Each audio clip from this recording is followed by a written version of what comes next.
Comment se créer rapidement une vie confortable au Québec avec un bon emploi?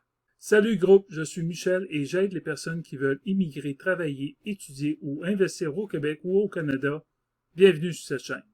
Dans cette vidéo, tu vas apprendre tous les avantages de travailler pour l'État en tant que fonctionnaire. Mais avant de commencer, n'oublie pas de t'abonner si ce n'est pas déjà fait et de cliquer sur la petite clochette pour ne rien manquer.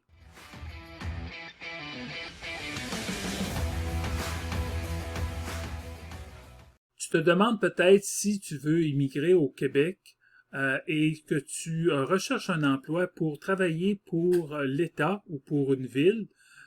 Tu te demandes peut-être comment ça fonctionne, ces emplois-là. Bien, dans cette vidéo, je vais t'apprendre comment ça fonctionne lorsque l'on devient un fonctionnaire. Quand tu deviens un fonctionnaire au Québec, c'est que tu travailles soit pour l'État, soit pour la province de Québec, ou tu travailles pour le gouvernement fédéral, ou tu travailles pour une ville. En général, c'est ce qu'on appelle des personnes qui sont des fonctionnaires qui travaillent pour l'État. Cependant, les fonctionnaires, je vais te dire, ils ont de très bonnes conditions par rapport à ceux qui travaillent dans certains domaines au niveau du privé. Et c'est ce qu'on va voir dans cette vidéo-là.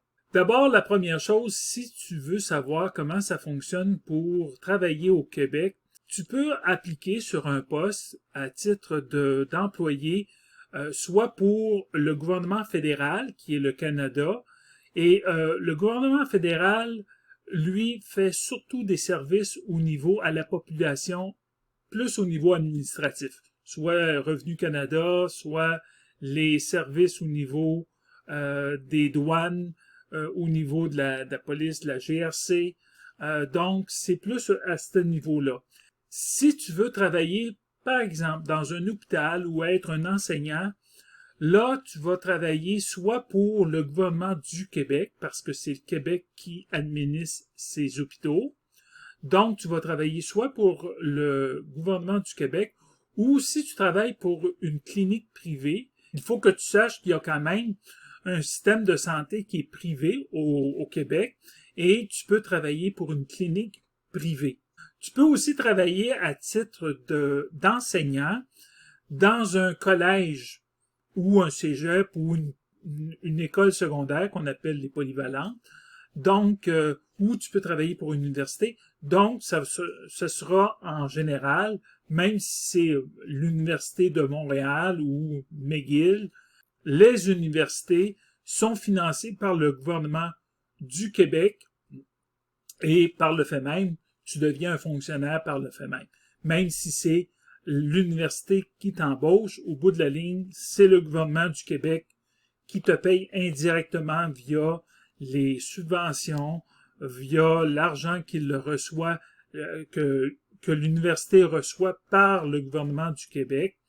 Donc, cet argent-là, au final, c'est le gouvernement du Québec. Mais ton employeur d'office, sur ta paye, et c'est pas le gouvernement du Québec, même si c'est le gouvernement du Québec qui te paye au final, c'est l'université qui te paye, qui est l'employeur. Et c'est elle qui te donne les conditions d'emploi, etc.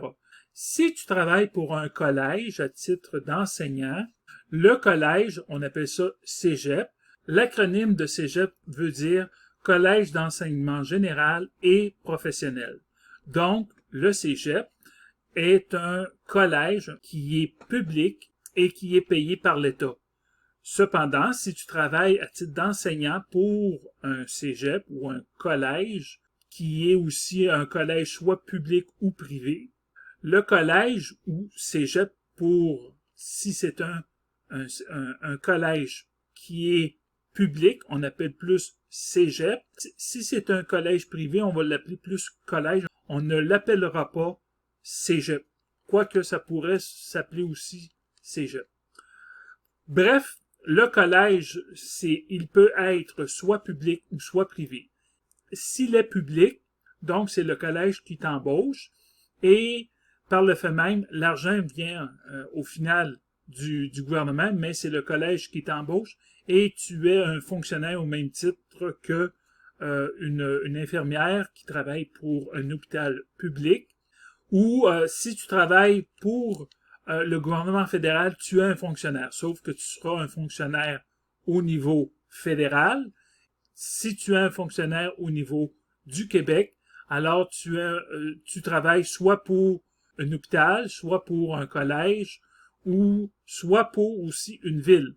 Si tu travailles pour une ville, tu es un fonctionnaire d'une municipalité, par exemple.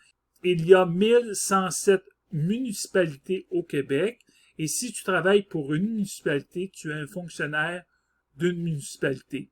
Dernière chose aussi, il faut que tu saches que tu peux travailler soit pour l'État, soit pour la province de Québec, le gouvernement du Québec, ou pour le fédéral.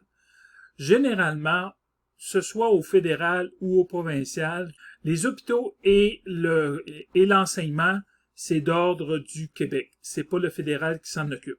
Sauf pour les territoires, mais ça, c'est une autre histoire.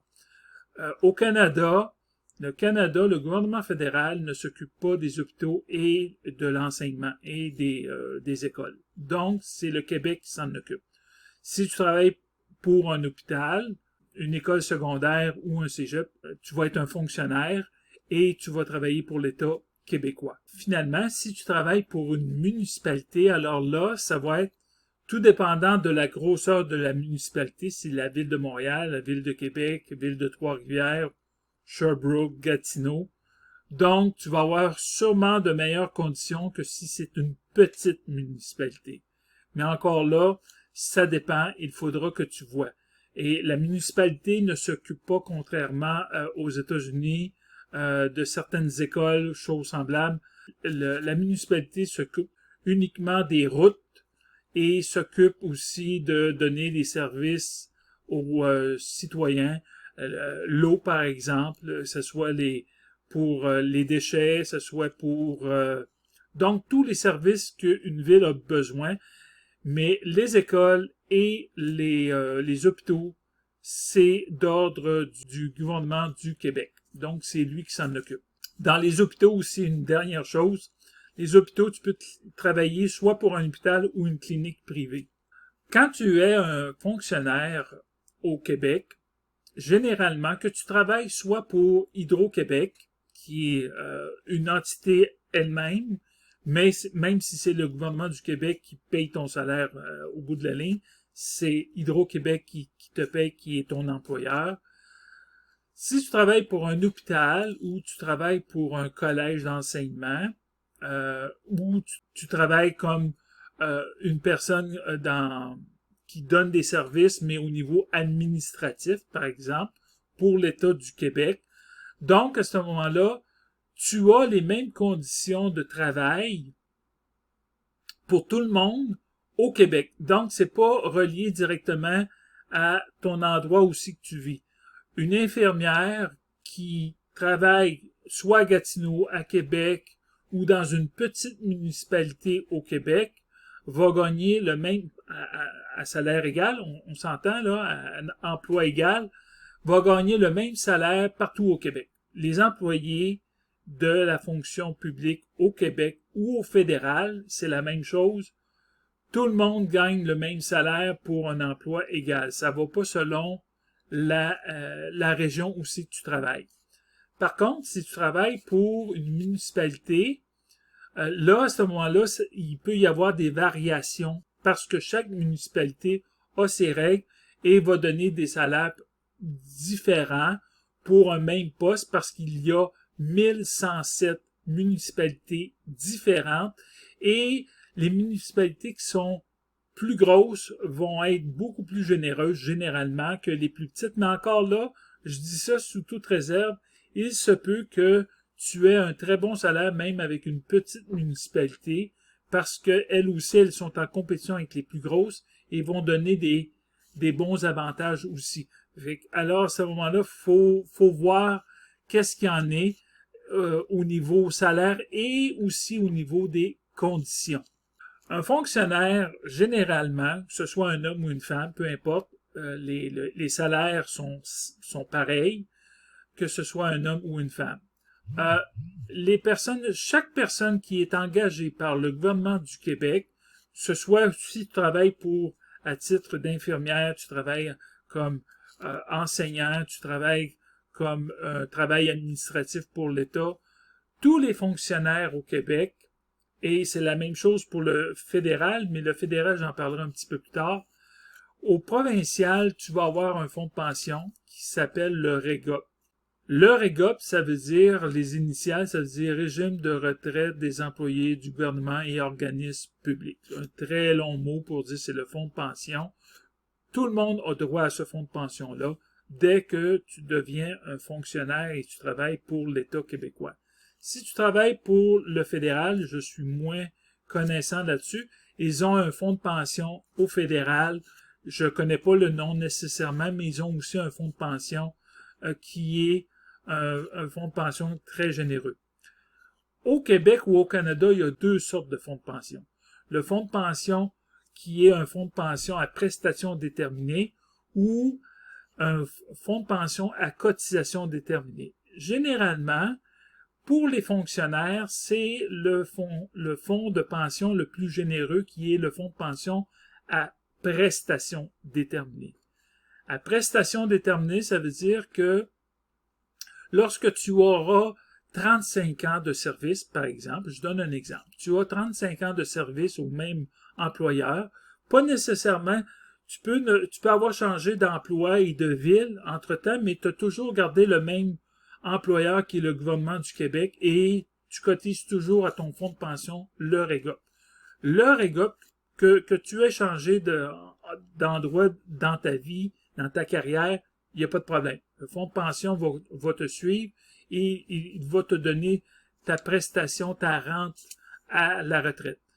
Le REGOP, lui, ce qui arrive lorsque tu as 35 ans de service, il va te payer généralement, sauf pour des cas comme dans d'autres circonstances, que je pourrais en parler un petit peu plus tard.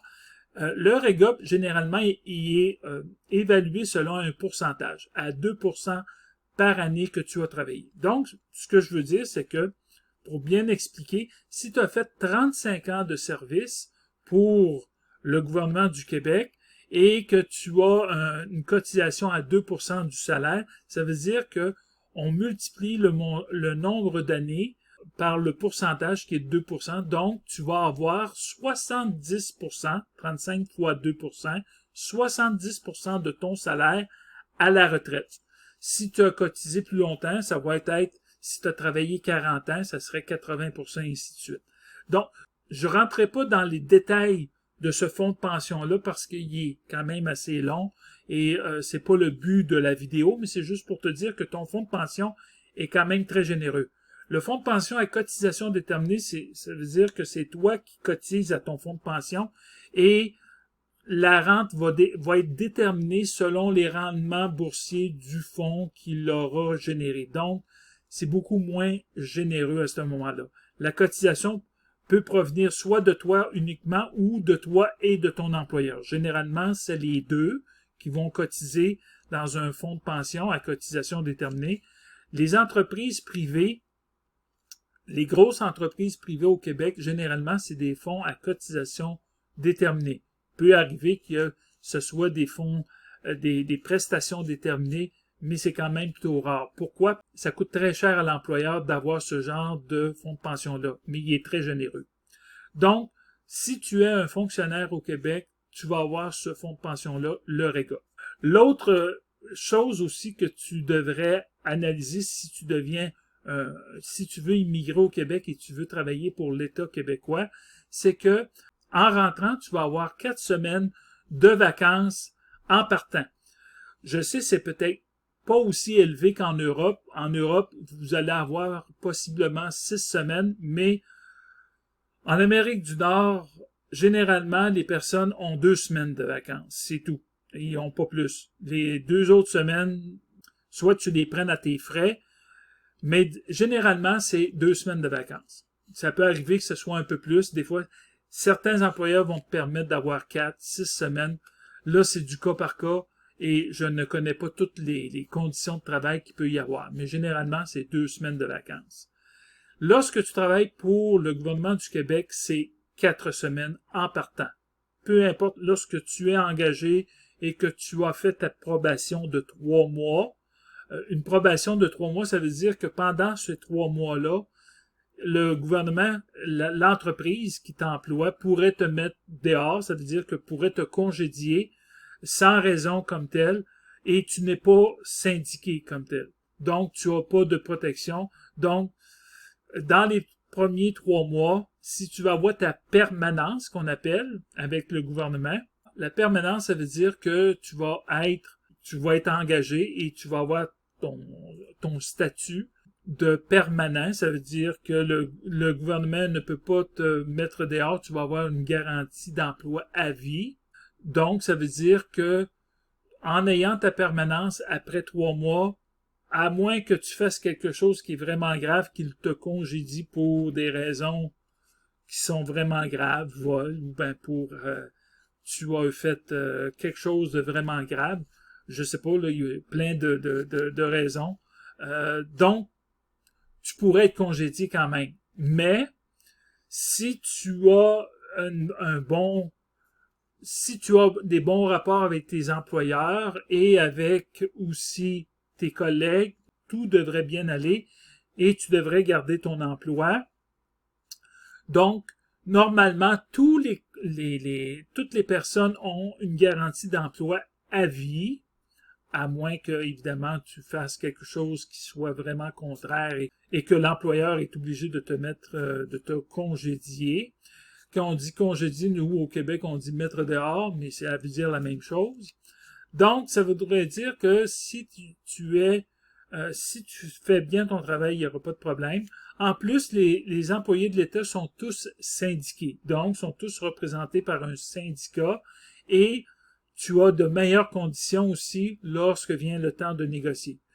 Le désavantage d'être syndiqué, c'est que tu ne peux pas, si tu fais un très très bon travail, tu n'auras pas plus de salaire à la fin, ou même si tu négocies, tu ne pourras pas négocier toi-même seul pour ton propre salaire parce que tu as fait un travail exceptionnel. Tu vas y aller selon le syndicat qui va avoir négocié déjà par une convention collective. Normalement, c'est 3 ou 5 ans. Des fois, ça va être un peu plus ou un peu moins, tout dépendant du gouvernement, puis tout dépendant des négociations entre le syndicat et l'État québécois. Mais tu auras le même salaire que tous les autres. Si tu es dans le privé, si tu travailles pour une entreprise privée qui n'est pas reliée à l'État, à ce moment-là, tu as plus de chances de négocier, surtout s'il n'y a pas de syndicat, tu pourras négocier ton propre salaire. Si l'entreprise privée est syndiquée, alors c'est la même règle qui s'applique, tu vas avoir le même salaire que tous tes collègues de travail. Aussi, tu vas avoir aussi l'assurance collective. Lorsque tu vas être embauché à titre de travailleur pour l'État, tu vas avoir aussi droit à l'assurance collective qui te permet d'avoir les lunettes, d'avoir l'assurance pour dentaire et d'autres assurances aussi que je rentrerai pas trop dans les détails, mais il y a quand même une panoplie d'assurances que tu as le droit. Tu peux en prendre pour toi et ta famille, tes enfants. Tu peux les protéger au niveau, que ce soit pour les dents, que ce soit pour les lunettes et ce soit aussi pour les médicaments aussi. Au Québec, si tu n'as pas d'assurance collective, tu es un travailleur autonome, ça va être avec l'État québécois que tu vas avoir ton assurance médicaments. Ça, j'en parle dans une de mes formations, centre de ressources, sur mon blog comentinvestirauquebec.com. Donc, ce que je voulais dire aujourd'hui, c'est que si tu décides de travailler pour l'État québécois, tu vas avoir un très bon travail comme tel. Tu vas pouvoir bien gagner ta vie si tu travailles pour l'État québécois et c'est un excellent employeur qui respecte beaucoup ses employés et tu vas avoir aussi de très bonnes conditions de travail. Tu peux être sûr qu'au Québec, il n'y a pas de discrimination.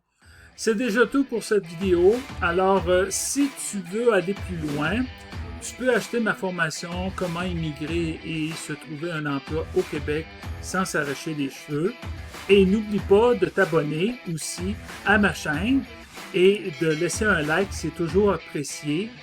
Et tu peux également laisser un commentaire ou poser tes questions en français ou en anglais sous cette vidéo, ou tu peux venir aussi sur mon forum commentinvestirauquebec.com et venir poser tes questions dans mon forum en français ou en anglais, et ça me fera plaisir de pouvoir te répondre. Sur ce, ciao, bye bye!